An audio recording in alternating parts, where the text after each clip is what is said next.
হ্যাঁ হ্যাঁ তার মধ্যে জলটা ছেঁকে নেবো। আমার এই কটাই বড়া হয়েছে এখানে।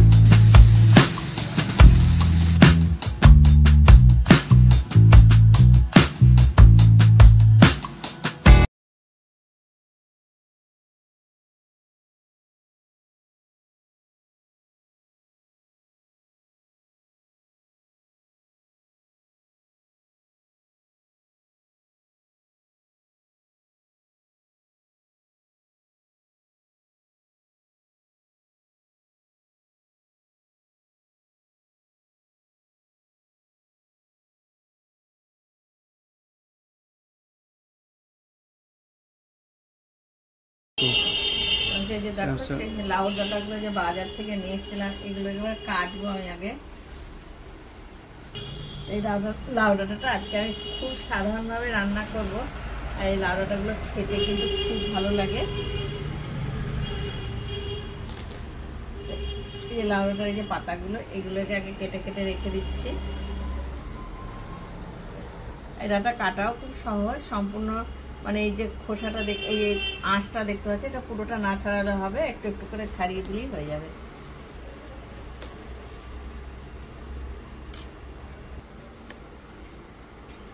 এই যে দেখো সবটা ডাঁটা কাটা হয়ে গেছে আমার, অল্প অল্প পাতা দিয়েছি। এই যে দেখো সেই যে কেটে রেখেছিলাম লাউ ডাঁটাটা, এই লাউ ডাঁটা দিয়ে একটা চচ্চড়ি করবো লাউ ডাঁটা, এবং খুব সহজ পদ্ধতিতে, খুব সহজ হবে এই রান্নাটা। এই লাউ ডাঁটা কেটে আমি ভালো করে এখানে ধুয়ে নিয়েছি। আর এই লাউ ডাঁটার মধ্যে কি গুণাগুণ রয়েছে ও খেতে কেমন লাগে সবটা কিন্তু আমি রান্নার মাঝেই তোমাদেরকে বলে দেব। তো চল, একটা মাঝারি সাইজের আলু এরকম পাতলা পাতলা করে কেটেছি, আর একটা ঝিঙে এরকম লম্বা লম্বা করে কেটে নিয়েছি। আর এখানে এই যে এক মুঠো ছোলার ডাল আমি 2-3 ঘন্টা আগে ভিজিয়ে রেখেছিলাম। এই দেখো ভিজে নরমও হয়ে গেছে। এটাকে আমি মিক্সিতে বেটে নেব, এর সাথে 2টো কাঁচা লঙ্কা দিয়ে এটাকে বাটবো। একটা বড় বাটির মধ্যে বেশ খানিকটা জল নিয়েছি।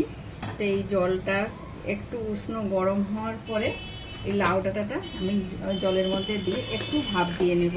তো জলের মধ্যে প্রথমে দিয়ে দিচ্ছি সামান্য লবণ। যতক্ষণ গরম হচ্ছে ততক্ষণ এই ডালটা, দেখো 2টো কাঁচা লঙ্কা দিয়ে দিচ্ছি ভেঙে, এটা একটু মিক্সিতে আমি পেস্ট করে নেব। তো পেস্টটা কিন্তু খুব মিহি করব না, মানে আধা ভাঙা মতন করে করব।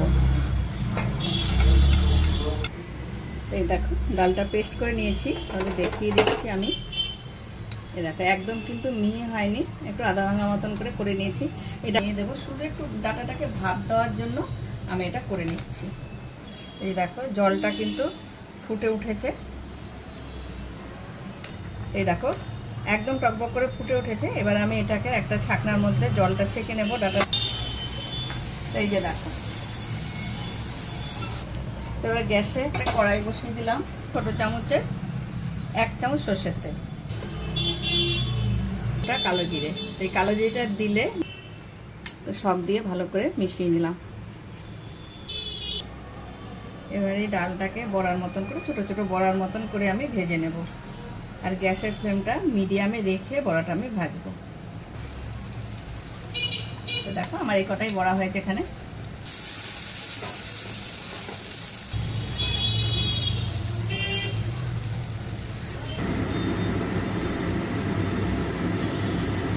দেখো এদিকে আমার বড়াটা কিন্তু বেশ লাল লাল করে ভাজা হয়ে গেছে। এবার বড়াটা আমি তুলে রাখবো। আবারও ছোট চামচের 1 চামচ সর্ষের তেল আমি দিয়ে দিলাম। একটা শুকনো লঙ্কা, রাঁধুনি রয়েছে অল্প অল্প করে, সেইটা, এইগুলো সব ফোড়ন দিয়ে দিলাম। তো এই ফোড়নটা থেকে যখন একটা সুন্দর গন্ধ বেরিয়ে আসবে, তখন কিন্তু এই যে আলুটা কেটে রেখেছিলাম, এই আলুটা দিয়ে দেব। লবণ আর হলুদের গুঁড়ো। এবার আলুটাকে একটু লাল করে আগে ভেজে নেব আমি। আলুটা লাল লাল হয়ে গেছে। এবার আমি দিয়ে দেবো এই যে ঝিঙে আর চেরা কাঁচা লঙ্কা রয়েছে 3টে এখানে, সেইটা।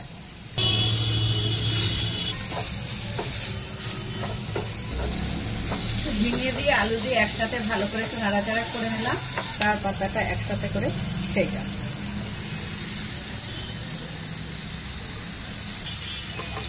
এবার ওপর থেকে দিয়ে দেবো খুব সামান্য একটু লবণ, কারণ ডাঁটাটা সেদ্ধ করার সময় লবণ দিয়ে দিয়েছিলাম, আর আলুটা ভাজা করার সময় একটু লবণ দিয়েছিলাম, তার জন্য অল্প পরিমাণে একটু লবণ দিয়ে দিলাম। আর লবণ আর ঝালটা সবসময় নিজেদের রান্নার মতন ব্যবহার করতে হবে। দিয়ে দিলাম হলুদের গুঁড়ো, আর দিয়ে দিচ্ছি জল। তো জলটা দেখতে পাচ্ছ অনেকটাই দিয়েছি, কারণ ডাঁটাটা সেদ্ধ হবে, বড়াগুলো সেদ্ধ হবে, সব সবজিগুলোই কিন্তু সেদ্ধ হওয়ার মতন করে জলটা দিয়ে দিলাম। এটাকে জলটা মানে এগুলো সেদ্ধ হওয়া পর্যন্ত আমি ঢেকে দিলাম। কিন্তু অনেকটাই শুকিয়ে গেছে। আর তোমাদের দেখিয়ে দিচ্ছি সবজি যেটা দিয়েছিলাম, আলু আর ঝিঙে আর এদিকে বড়াটা দিয়েছিলাম, এগুলো কিন্তু সেদ্ধ হয়ে গেছে। দেখো, এই দেখো একদম সেদ্ধ হয়ে গেছে।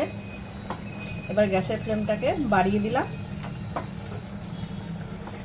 বড়াগুলো কিন্তু ভেঙে দিতে হবে, গোটা গোটা রাখলে এটা খেতে ভালো লাগবে না। এরকম করে মানে পুরোপুরি না, মানে একটু একটু করে ভেঙে দিতে হবে, তাহলে ডাটার সাথে সুন্দরভাবে মিশে দিয়ে দেবো। এইখানে দেখো একটু পোস্ত বেটে রেখেছিলাম, এখানে পোস্ত বাটাটা আমি দেবো। এই যে বাটি ধোয়া জল। এই ডাটার স্বাদটাকে আরেকটু ভালো করার জন্য দিয়ে দিচ্ছি খুব সামান্য একটু চিনি। আর যারা চিনি খেতে ভালোবাসে না, মিষ্টি খেতে ভালোবাসে না, তারা কিন্তু চিনিটা না দিলেও হবে। এই ডাটার তরকারিটা কিন্তু ভাতের সাথে, রুটির সাথে, সব কিছুর সাথে খেতে ভালো লাগবে। তো তোমরা এইভাবে ডাটার তরকারি মানে লাউ ডাটার যে তরকারিটা এইভাবে একদিন রান্না করে দেখো, আশা করছি তোমাদেরও খেতে খুব ভালো লাগবে।